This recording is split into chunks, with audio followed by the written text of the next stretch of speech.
Hello friends, বাস্তু visions with সুস্মিতার এই এপিসোডে আপনাদেরকে সকলকে স্বাগত জানাই। ইয়েস, আপনারা দেখছেন তো, ফলো করছেন তো? কারণ অলরেডি কিন্তু প্ল্যানেটারি ট্রানজিশন নিয়ে প্রচুর ভিডিও বানিয়ে ফেলেছি আপনাদের জন্য। কারণ কোন রাশির কেমন যাবে সেগুলো নিয়ে আলোচনা করেছি। বাস্তু সম্পর্কেও তো প্রচুর আলোচনা পান। আজকের আলোচনাটা কিন্তু একটু ডিফারেন্ট। তবে ডিফারেন্ট বলবো কেন, কারণ এই বিষয় নিয়ে আলোচনা তো আমি আগেও বহুবার করেছি। আমার মিডিয়াতে যে সমস্ত টেলিভিশনের পর্দায় আমার যে সমস্ত এপিসোডগুলো আপনারা ফলো করতেন, টকশোসগুলো দেখতেন, সেখানে এই ডিফারেন্ট টপিকটা নিয়ে আমি অনেকবার আলোচনা করেছি। আজকে আপনাদের জন্য যারা আমার সোশ্যাল মিডিয়ায় এই পেজটা ফলো করছেন আর যারা এখনও ফলো করেননি তাদেরকে বলবো অবশ্যই সাবস্ক্রাইব করে দিন। আপনার কিন্তু অনেকটা কাজে লাগার মতো এবং ইনফরমেটিভ একটা এপিসোড নিয়ে আমি আবার হাজির। তাহলে আজকের এপিসোডে আমরা যেটা আলোচনা করব সেটা হচ্ছে বাস্তু ফল্ট বা বাস্তু দোষ দেখতে গেলে অনেকগুলো বিষয়ের উপর কিন্তু নজর রাখতে হয়। তেমনই একটা বিষয় হচ্ছে জিওপ্যাথিক স্ট্রেস। ইয়েস, এই জিওপ্যাথিক স্ট্রেস নিয়ে তো আপনারা মোটামুটিভাবে যারা আমার ক্লায়েন্ট আছেন তারা তো জানেনই, কারণ বাস্তুর মধ্যে দেখতে হয় এই জিওপ্যাথিক স্ট্রেস কতটা আছে। অ্যাকচুয়াল ব্যাপারটা কি? জিওপ্যাথিক স্ট্রেস মানে কি? জিও মানে হচ্ছে আর্থ, এটা আমরা জানি।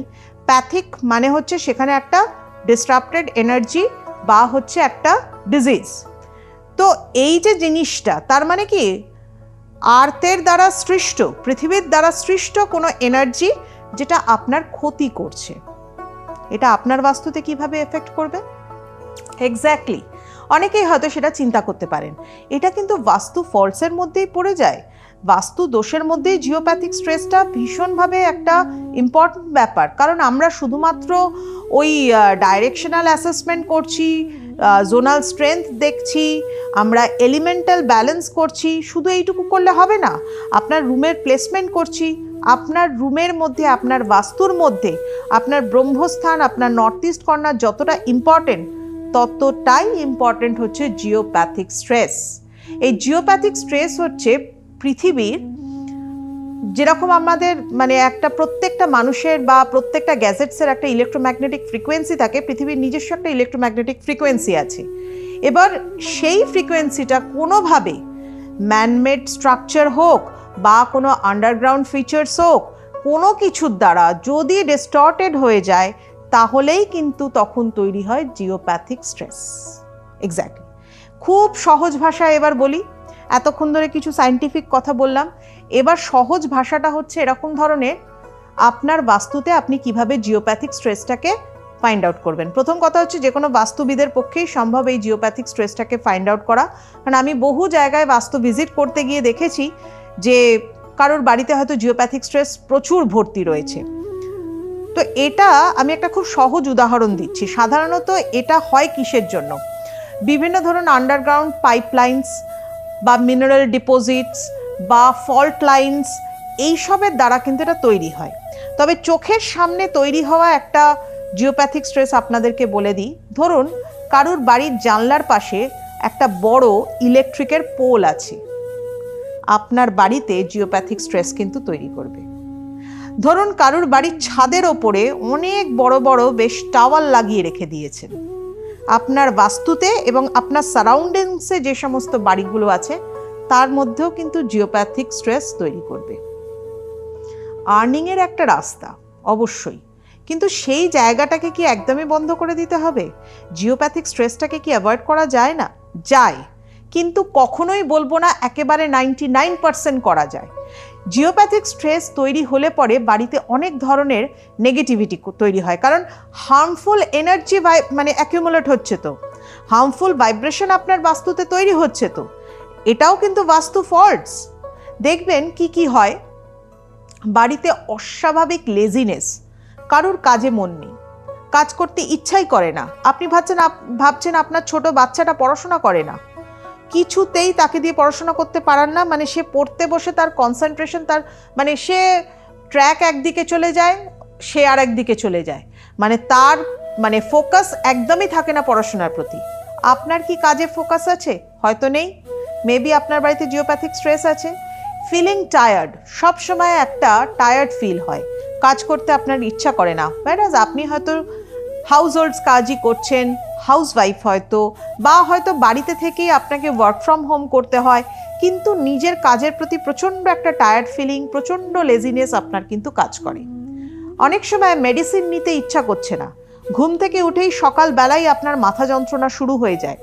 আপনি বহু ডাক্তার দেখিয়েছেন, ওষুধ খেয়েছেন, অনেক কিছু করেছেন, কিন্তু কিছুতেই রিকভার করে উঠতে পারছেন না। হতে পারে জিওপ্যাথিক স্ট্রেসের জন্য, মেবি হতে পারে।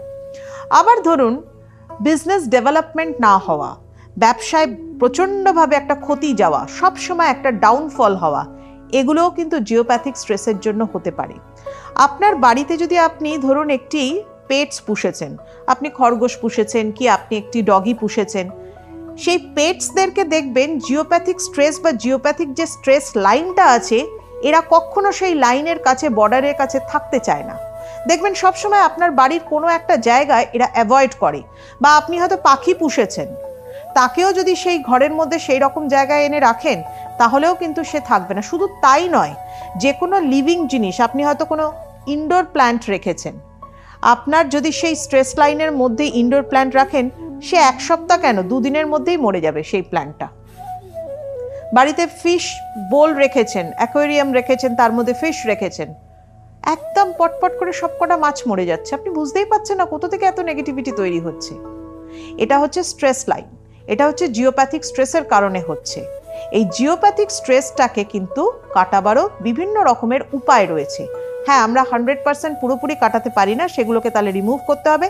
এখন দেখুন আপনার বাড়ির পাশে যদি একটি ইলেকট্রিকের পোল থাকে, আপনি তো সেটাকে গিয়ে একদম সরিয়ে দিতে পারেন না। এবার সেই ইলেকট্রিক্যাল পোলের যে নেগেটিভিটি আপনার ওপর পড়ছে, কেউ হয়তো বাড়িতে টাওয়ার লাগিয়েছে বা সেই বড় বড় কোনো স্যাটেলাইট অ্যান্টেনা লাগিয়েছে, তার একটা এফেক্ট আপনার ওপর পড়ছে। আর এছাড়া প্রতিনিয়ত প্রত্যেক দিন আমরা তো আমাদের কাছে ব্যবহার করা একটা গ্যাজেটসের দ্বারা ভীষণভাবে ক্ষতিগ্রস্ত হই, সেটা হচ্ছে আমাদের মোবাইল ফোনটা। একদম ঠিক, ইলেকট্রোম্যাগনেটিক ফিল্ড তৈরি করে, যে কারণে আমি সবসময় বলি বাড়িতে একটা ইনডোর প্ল্যান্ট রাখবেন, স্নেক প্ল্যান্ট রাখুন, বা আপনি লিলি রাখুন, বা আপনি ব্যাম্বু ট্রি রাখুন, এগুলো রাখুন। এতে কিন্তু প্রচুর ইলেকট্রোম্যাগনেটিক ফিল্ডটাকে সোক করবার মতো ক্ষমতা থাকে। যে ঘরে একটা পিসি রাখা রয়েছে, পিসি সেট আপ করা রয়েছে, বা হয়তো সে ঘরে আপনার ল্যাপটপ বেশি ইউজ হয়, বা আপনার ইলেকট্রিক্যাল গ্যাজেটস বাড়িতে প্রচুর ইউজ হচ্ছে, ইনফ্যাক্ট আপনার রান্নাঘরের মধ্যেও কিন্তু প্রচুর ইলেকট্রিক্যাল গ্যাজেটস ইউজ হয়, সেখানেও কিন্তু আপনি রাখতে পারেন। ইনফ্যাক্ট জিওপ্যাথিক স্ট্রেস যে মানে বাড়িতে প্রচুর পরিমাণে থাকে, সেই বাড়িতে কিন্তু দেখা যায় বাড়ির লোকেরা ভীষণভাবে অসুস্থতা, একটা ফ্রিকোয়েন্ট ইলনেস কিন্তু বাড়ির মধ্যে লেগে থাকে। সবসময় একটা অসুস্থতা, মানে একটা ডাক্তারের সাথে সম্পর্ক সবসময় আপনাদের থেকে যায়, মানে সবসময় কিছু না কিছু নিয়ে আপনাদেরকে পড়ে থাকতে হয়, হেলথ ইস্যুস নিয়ে।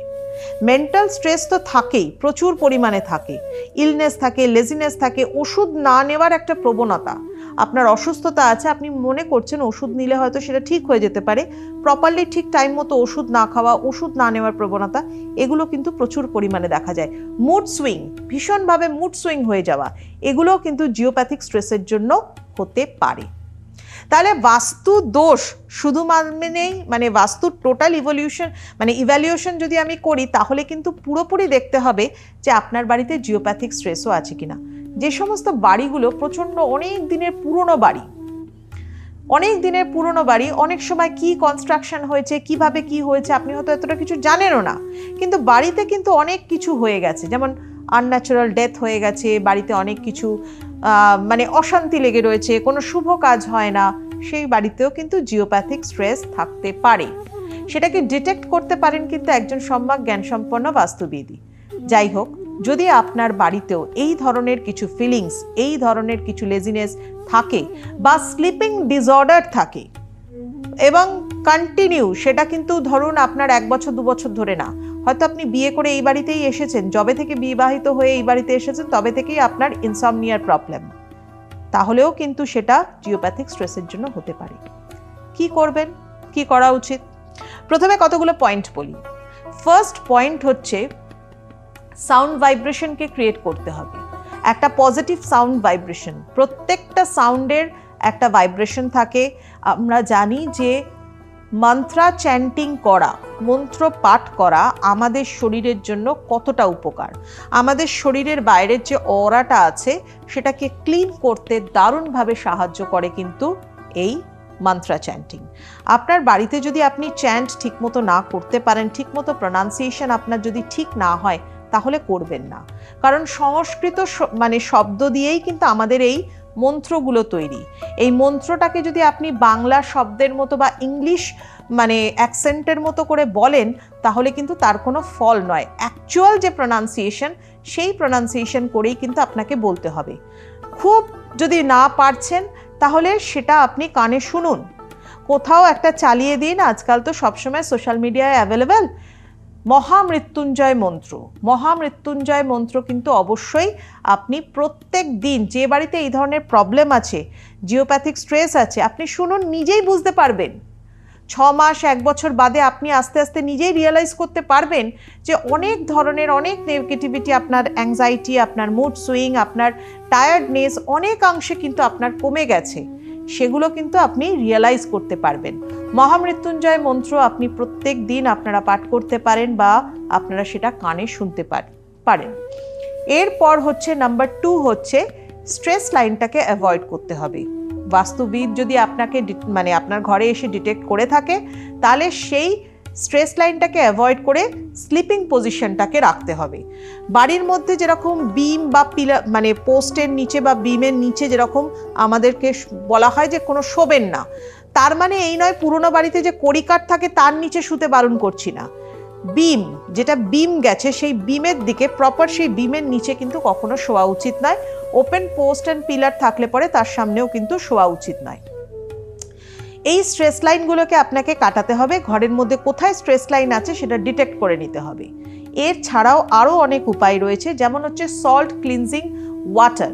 সল্ট ক্লিনজিং ওয়াটার বাড়িতে ইউজ করতে হবে, মপিং করতে পারেন, কোথাও রেখে দিতে হবে। সেটা কোন জায়গায় রাখবেন, সেটা জিওপ্যাথিক স্ট্রেস যে ঘরে ফিল হচ্ছে বেশি, সেই ঘরে রাখতে পারেন।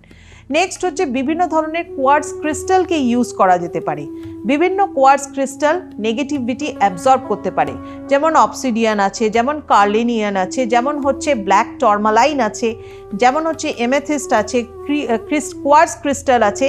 এগুলোর ক্ষমতা প্রচুর নেগেটিভিটিকে অ্যাবজর্ব করবার মতো।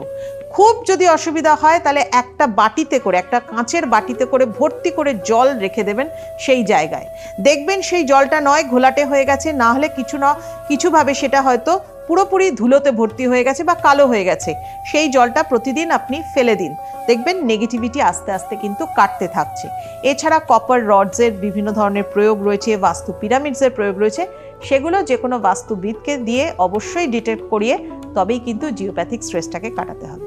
আমরা ভালো থাকতে চাই এবং এই ভালো থাকার জন্য সব কিছু করতে হবে আমাদেরকে। বাড়িতে অসুবিধা আছে, বাড়ি ছেড়ে তো আর আপনি চলে যাবেন না, আপনার বাস্তুকেও পরিবর্তন করবেন না। তার জন্য কি করবেন, সঠিকভাবে সেই বাস্তুটাকেই সঠিকভাবে নিজের মতো করে তৈরি করে নিতে হবে।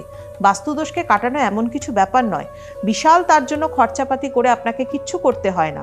সামান্য কিছু প্রয়োগ, সামান্য কিছু রেমেডিয়াল সাপোর্টের মাধ্যমেই কিন্তু আপনি বাস্তুদোষকে কাটাতে পারেন। অনেকেই ভাবেন বাস্তুদোষ কাটানো মানেই বোধহয় ডেমলিশ করে দেওয়া, সেই জায়গাটাকে ভেঙে চুরে ফেলে দেওয়া। না, আপনার বাড়িতে সিঁড়ি আছে এক জায়গায়, সেই সিঁড়িকে আমি ভাঙিয়ে দিতে পারবো? কখনোই না। সিঁড়ি ভেঙে আপনাকে সিঁড়ি তৈরি করতে গেলে অনেক ক্ষেত্রে মানুষের পকেট পারমিট নাও করতে পারে, আপনার ক্ষমতা নাও থাকতে পারে। সেক্ষেত্রে বাস্তুদোষকে কাটাবার জন্য বিভিন্ন রেমেডিয়াল সাপোর্টকে ইউজ করতে হয়, যার মাধ্যমে আপনি বাস্তুদোষকে কাটিয়ে সঠিকভাবে নিজের জীবনে অনেক উন্নতি আনতে পারেন। আশা করি এই প্রোগ্রামগুলো বা এই এপিসোডগুলো আপনাদের কাছে ইনফরমেশন পৌঁছে দিতে পারছে। যদি মনে হয় যে ভালো লাগছে বা যদি মনে কোনো কোয়েশ্চেন থাকে, তাহলে অবশ্যই আমাকে কমেন্ট করে জানান। আপনার প্রশ্নের উত্তর কিন্তু আপনারা এই ভিডিওসগুলোর মাধ্যমেই বিভিন্নভাবে পেয়ে যাবেন। এবং অবশ্যই এই চ্যানেলটাকে সাবস্ক্রাইব করুন। আপনার যারা শুভাকাঙ্ক্ষী বা আপনার যারা প্রিয়জন, তাদের কাছে এই চ্যানেলটাকে শেয়ার করে দিন, তাহলে তিনিও কিন্তু জেনে অনেক কিছু নিজের জীবনে অ্যাপ্লাই করতে পারবেন, ভালো থাকতে পারবেন। ভালো থাকুন সকলে এবং আপনার সারাউন্ডিংসকে খুব ভালো রাখুন। আজ আসি এই পর্যন্ত।